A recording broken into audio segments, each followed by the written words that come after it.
Inaabangan tuwing undas na horror stories ng GMA Public Affairs program na Kapuso Mo, Jessica Soho. Mapapanood na sa big screen. Extended nga ang Halloween ngayong Nobyembre dahil malapit nang mapanood sa mga sinehan ang KMJS Gabi ng Lagim, the movie. 3 kwento ng katatakutan at kababalaghan ang tampok sa pelikula na base sa tunay na mga istorya.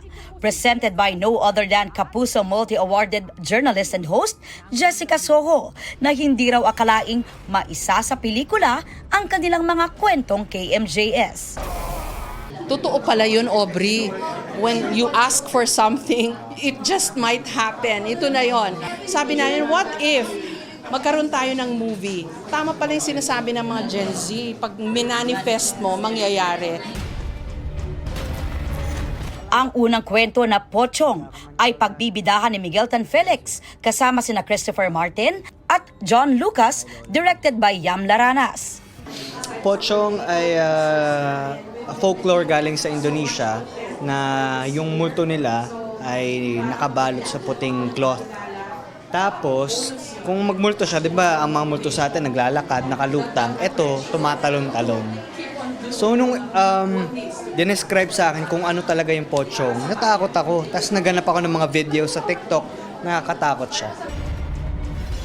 Bibida naman sa berbalang na isang mythical creature from a Filipino folklore mula sa Tawi-Tawi, sina Sanya Lopez at Elijah Calas kasama si Rocco Nasino, under the direction of Dodo Dayaw. Ang berbalang pala ay kinakain nila puro mga patay. Medyo nakaka-relate lately, social relevance, diba? It's about, for example, corruption, abuse of power. So, marami, dito sa pelikula papakita yon at syempre kung paano nilabanan din yan. Hindi tukoy niya na abuse of power is pagdating sa character ko kasi ako yung pulis na naghahanap ng sagot kung bakit nawawala ang mga bangkay na ito eh. So, yung lengths na pinupuntahan ng character ko eh hanggang saan.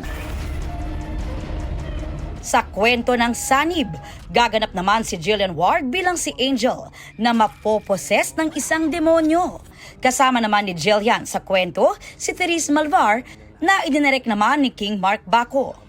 Sa media conference ng Horror Trilogy, present si GMA Network Senior Vice President Attorney Annette Gozon Valdez at GMA Pictures Executive Vice President and GMA Public Affairs Senior Vice President Nessa Valdeleon. What makes this film really momentous is that Miss Jessica Soho has lent Kapuso Mo, Jessica Soho to this movie. Ang Kapuso Mo, Jessica Soho ang #1 TV show running for so many years now.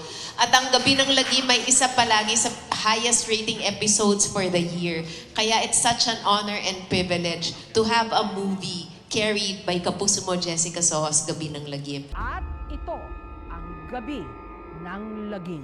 Showing na ang KMJS Gabi ng Lagim the movie sa November 26, only in cinemas. Ito ang unang balita.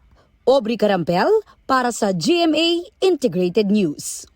Gusto mo bang mauna sa mga balita? Mag-subscribe na sa GMA Integrated News sa YouTube at tumutok sa unang balita.